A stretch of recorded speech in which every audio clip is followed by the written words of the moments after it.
So I used to love to travel, even for work. And then I had kids. And now that I have kids, I love to travel even more, especially for work. Because when I'm at home, I am feeding and watering and planning and caring for everybody all day long. And I don't even get paid for it. So when I have to travel for work, it feels like a paid vacation. About a month ago, I had finished up an out-of-town job and I was heading to the airport. And I should tell you, the only thing I don't like about travel is well, airports and airplanes. I am cheap, and so I never get an upgrade, not to extra leg room, let alone first class. So I am inevitably crammed into a tiny seat, and it is usually next to an overlarge man who takes up not only his own space, but half of mine before settling in, spreading out, and telling me in a serious voice, I just want to sleep and not be bothered before launching into a 4-hour speech about what makes him very important. And then there's the whole trusting that airplanes are going to stay in the air thing, which I just do not understand. So after I'd finished up this work out of town, I was heading to the airport and I was not excited. I was not excited about heading home because I knew I had a lot of unpaid labor waiting for me when I got there. And I was not excited to get on the airplane. But then I got to the airport, checked in, and I got an upgrade. First time ever. It wasn't a first class or anything, but it was to one of those exit rows, which come with extra leg room. So I got on the plane, I got my window seat, I buckled myself in, and I spread out, enjoying all of that extra leg room. It was wonderful. And then a few minutes later, my seatmate arrived, and yeah, it was an overlarge man. But, well, he was over large in all the right places. And when he sat down, he did tell me his name. I didn't catch it, but he kind of looked like that newly famous actor Glenn Powell, and so I'm just going to call him Glenn. Well, Glenn sat down, and a little while later, the stewardess came by to make sure that Glenn and I could handle our responsibilities in the exit row.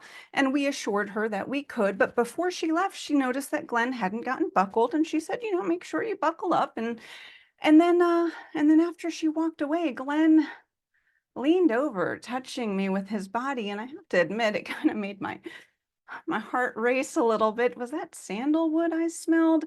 And then he kind of began stroking my thigh, which I thought was a little bit forward, but well, you got to get your thrills somewhere. And then I realized he was actually just reaching under my leg to try to get his seatbelt out.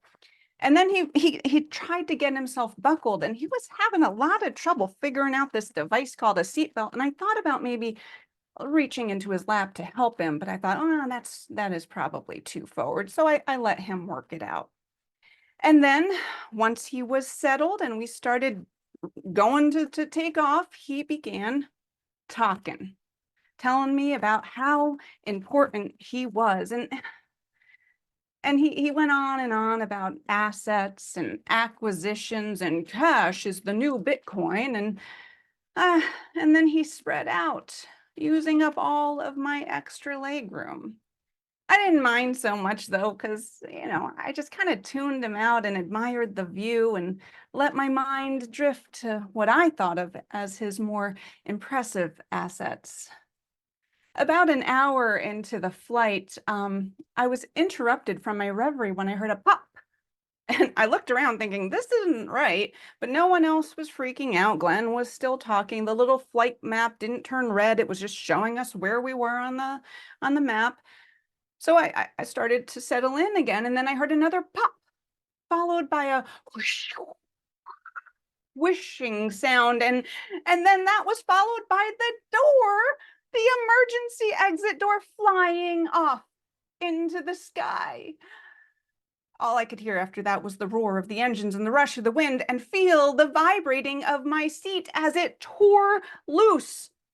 And I would have flown out the door, except, well, Glenn beautiful, stupid boy that he was, he had somehow managed to wrap his own seatbelt around mine, and his seatbelt was saving my life.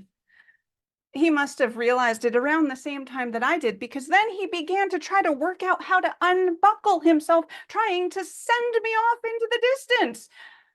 Well, he was too slow, because soon his seat began to vibrate and buck, and then we both flew out into the sky. When I woke up, the first surprise was that I woke up. I was alive. And Glenn was still buckled in the seat next to me. We were both still in our seats, and I couldn't tell if he was sleeping or dead. And after that trick with the buckle, I kind of didn't care, or I wouldn't have, except you see, even though his boat shoes had somehow managed to stay on, uh, his shirt had somehow evaporated in our crash landing. And well, I'm just going to say it. His chest was impressive. It was the kind of chest that would have been wasted on a dead man. So I got up and I purely to make sure that he was okay, I ran my fingers over his chest. I started to investigate every well-formed inch of it, just to check to make sure that he was breathing. And well, after 20 or 30 minutes of that, I was able to ascertain that he was alive. And so I stood up and I began surveying my surroundings. And well, it was really rather weird. We had landed on a sandy white beach with a cerulean sea before us and this jungle paradise behind us, which was surprising because last time I had looked at the map, we were flying over Kansas. So then I started trying to work out how we had ended up there and if we were in some sort of lost scenario in purgatory or whatever that show ended up being about. And I was thinking this through when my thoughts were interrupted by the sound of Glenn groaning. And I looked over at him and he was standing up and he was kind of spinning around like a dog chasing its tail, going, no, no, no, no, no. So I walked up to him, and again, just purely to calm him down, I put my hands once more on his chest and began soothing him. And I said, "What's wrong, baby?" And he said, "I can't find my phone." Oh, young people. I said, "Glenn, that's not my name." I don't care. Listen, you lost your phone, but on the upside, you fell out of the sky and you're still alive. And if you want to stay that way, I think that we really need to start planning to survive. Well, Glenn came around to my way of thinking, and I started laying out all the things that we needed to do to find food and water and shelter. And I realized I had fallen into bad habits. Here I was again, planning, caring for all of the people on this island, and I'm pretty sure I wasn't going to get paid for it. But if we were going to live, we needed a plan, and I was pretty sure Glenn wasn't going to make one. So the first thing we did is we set out investigating, finding out if we were indeed on an island or if we had landed in a theme park in Wichita. But somehow, no, it was indeed a tropical paradise island, had a sort of Pacific feel to it. We didn't come across any bears or other wild animals, major predators, so we were safe in that regard, although we did not see anything useful, like other people or phones or satellite dishes or, I don't know, a motorboat or a yacht. So we were on our own.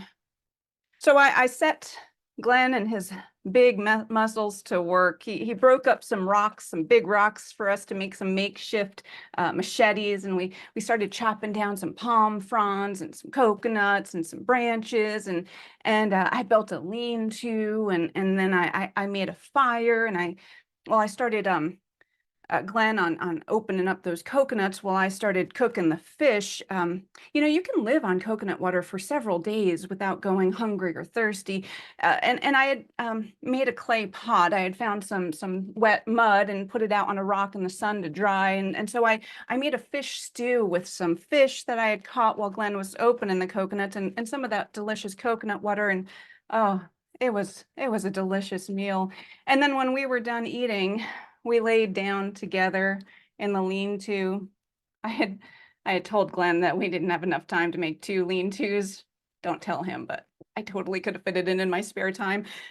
And I rested my head on that big, pillowy bosom of his as we started to drift off to sleep. He began snoring almost instantly, and I began feeling pretty good about myself. About all that we had managed to accomplish in the few hours since we had landed on this beach. But then my mind immediately started thinking about all the things we were going to have to do tomorrow. And I didn't get a good night's sleep. In the morning, I said, Glenn, we have to make a boat. And Glenn said, no, I like it on this island. We're safe here. We just have to wait for people to rescue us.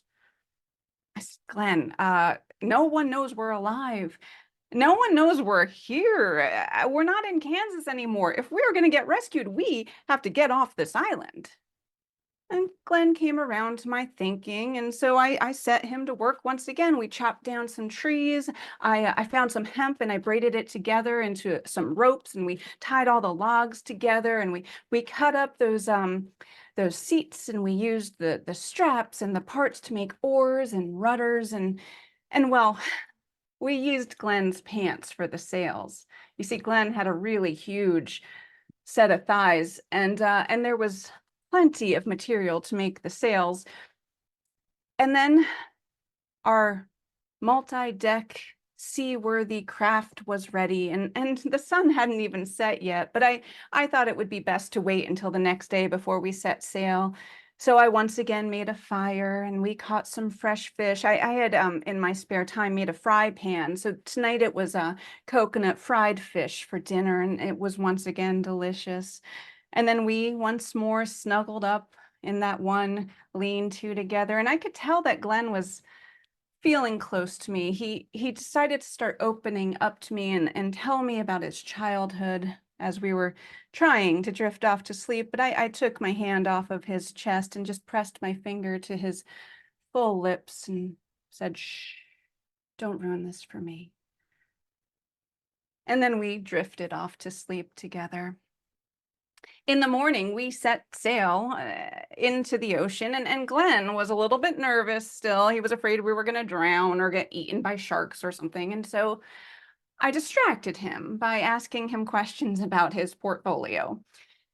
And that was a really long 3 hours where I pretended to listen until finally we came across a cruise ship and we were saved. And as we waited for the rescue craft to come and get us, Glenn turned to me, gratitude in his big blue eyes, and he said, thank you. I couldn't have survived without you. If there is anything you want from me, anything at all, just tell me and it's yours.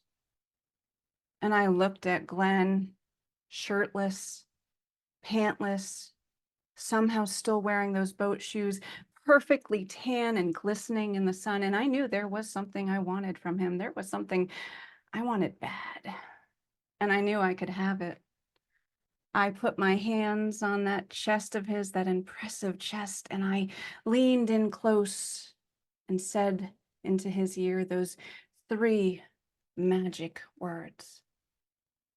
I take cash.